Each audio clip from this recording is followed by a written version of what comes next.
Last year, I made a video of making this round, frameless interactive light sculpture. A few weeks after that, I published a video going into detail about how the electronics worked.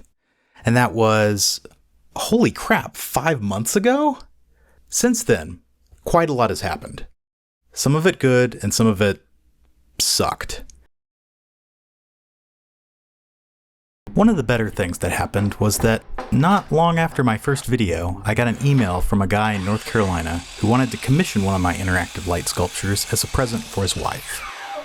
She's a breast surgical oncologist, so he was thinking of something in the design of a breast cancer awareness ribbon. Up until this point, I hadn't actually thought about all the different ways you could depict a ribbon. You can split the cells between the foreground and the background, or we could just have the cells in the ribbon, or we could define the ribbon with negative space. After some back and forth, we settled on the former approach for this design.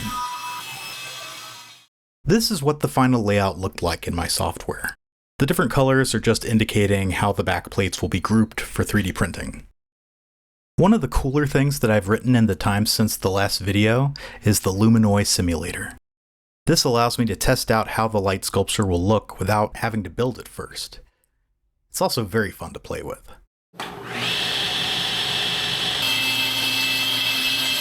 Currently, I make two different types of Luminoid, framed and frameless. The framed version is what I initially came up with when I started making interactive light sculptures, and the frameless version came a bit later. The framed version is a little easier to fabricate and a little less expensive as a result. We're building the framed version today. What you've been watching me fabricate so far is what I call the outer frame. Aside from just looking nice, it also contains all the electronics, sensors, and touch controls. A recurring theme in this video is machine setup, specifically work holding, which sounds deceptively simple. How hard could it be to just hold down what you're cutting? For one-off parts where you don't really care about wasting material, the answer is not very hard. Things get complicated when you need repeatability and accuracy. In this case, these jigs need to be precisely aligned with the movement of the tool head so that we accurately machine out the details close to the edges, like the lip that holds in the inner frame. There is some tolerance, but not much, so it pays to take the time to dial it in properly. The outer frame is machined out in two passes, once for the outside and once for the inside. We just machined out the outside, so now it's time for the inside. The pieces for the outer frame use blind finger joints for the corners. Using the CNC for this helps keep everything square at assembly. The coverlets hide what would otherwise be ugly CNC finger joints.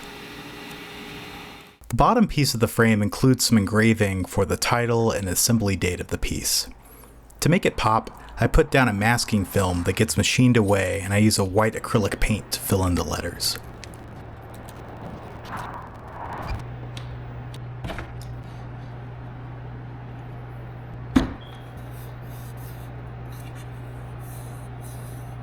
While sanding down this part, I noticed that there was a little bit of a ant hole or something in the back, so I just filled it in with some CA glue.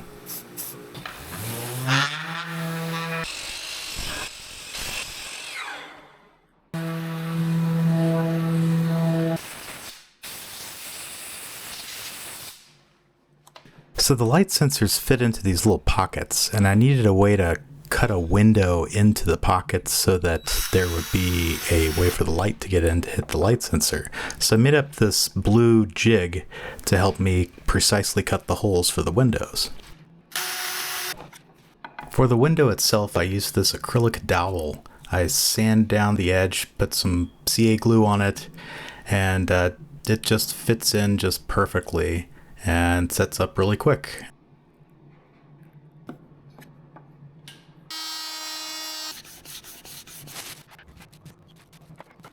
Normal wood glue does the trick.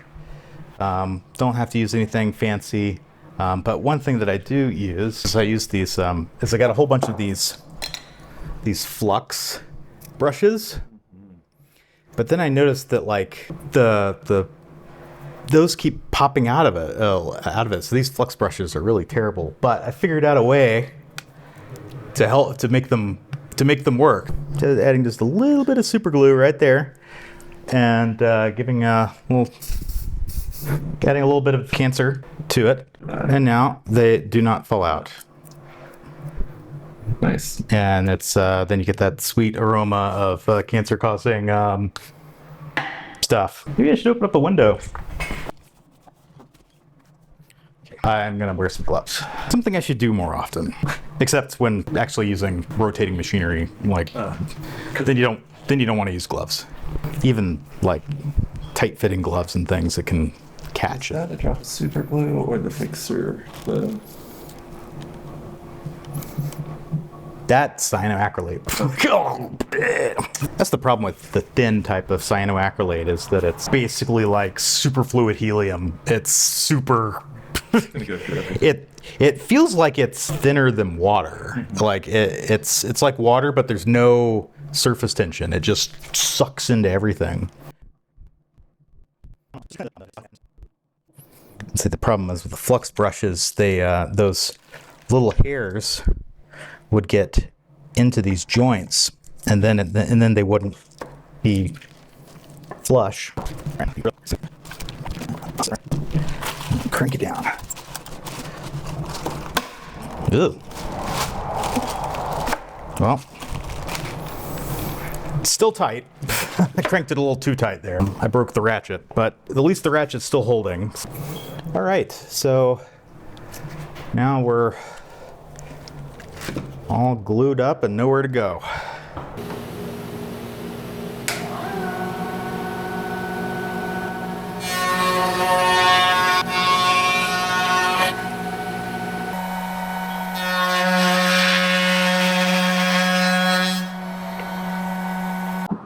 All right. Don't want to use the thin because it'll just go everywhere. Thanks.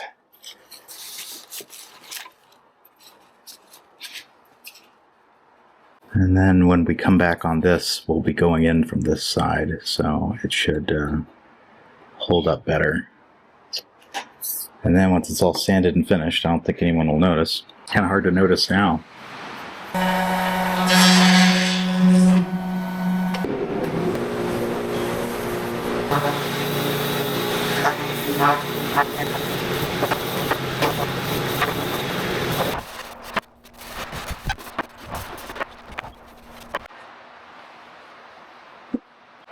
Phooey.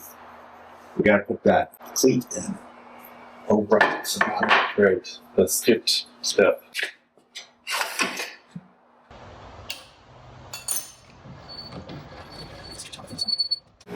Alright, here we go.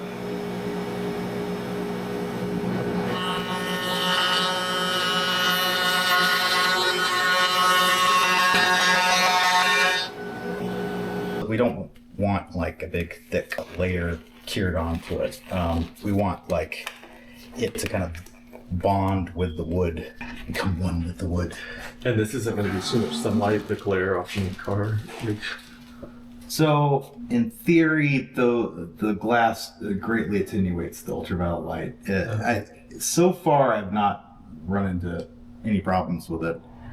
Okay. Let's find out. Here we go.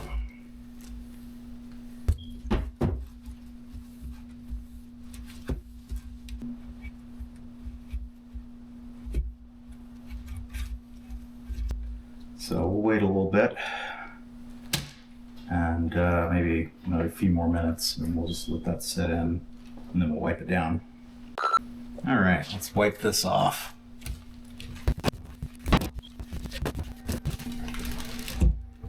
All right. I still haven't invested in a dedicated UV light for curing this finish, but I've found that the sun works pretty good.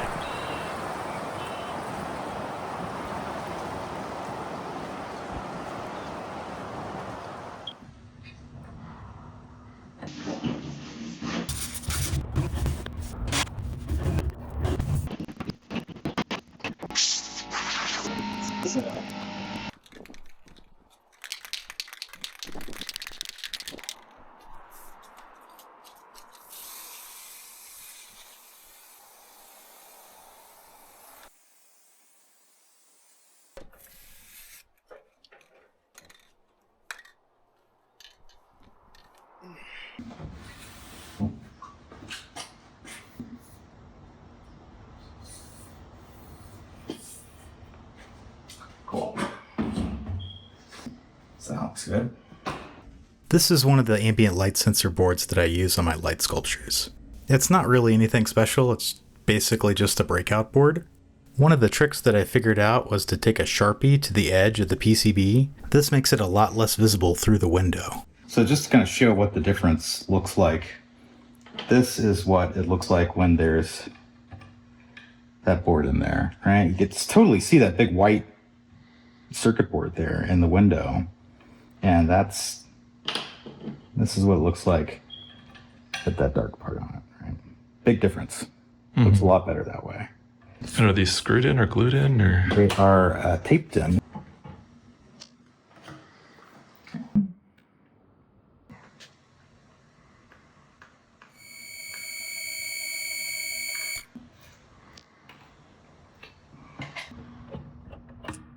All right. We use basically hot glue between the window and the sensor as kind of almost like a light pipe, so that we don't get this hazy look on the front.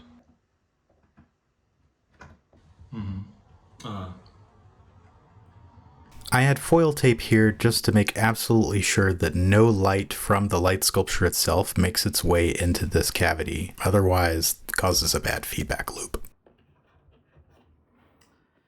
I just want to make sure this is the right size. The piece that we're going to be cutting out is the actual cell pieces for the acrylic front lens of the luminoid piece. And to do that, we actually have to have a very flat surface. Otherwise, it ends up gouging into the acrylic. The way that I found to do it best is to actually put a piece of MDF down and then go and level it in a single pass and then put it on that, because that will make it spot on level. That way I am spending a lot less time post-processing that acrylic piece. So it's like a temporary sacrificial board? It's not so much sacrificial because I can reuse it, but every time I use it, I do level it. Eventually it will be sacrificed.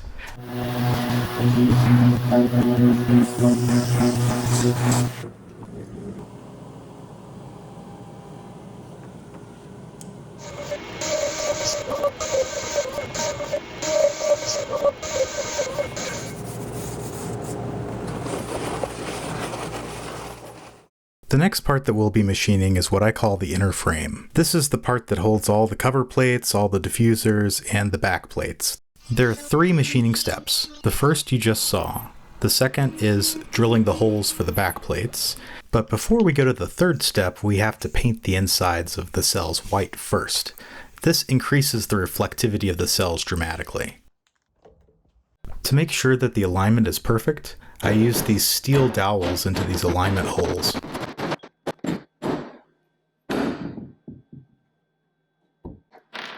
Even with perfect alignment, the bamboo tends to flex and warp after being cut, so it needs to be anchored in the middle.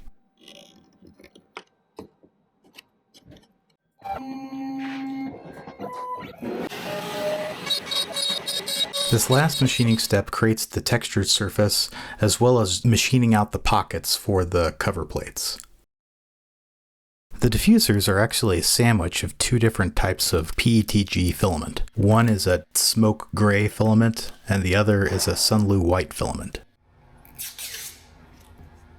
In an earlier video, I was using clear nail polish to glue the cover plates in, but now I'm using an acrylic cement, which seems to be less brittle.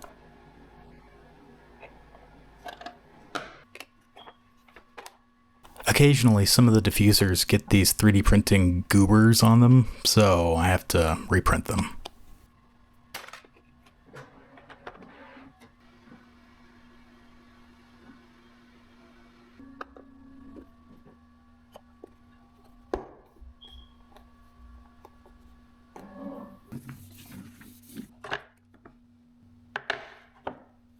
Unfortunately, I neglected to use the real camera for this part, so you're just going to have to rely on the surveillance camera footage. Here I am mounting the inner frame into the outer frame and screwing it in.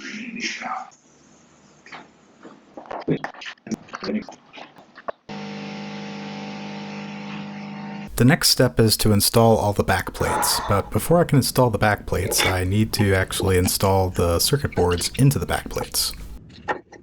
These are secured with two M3 screws, which are slightly off-center, so there's only one correct way to mount it.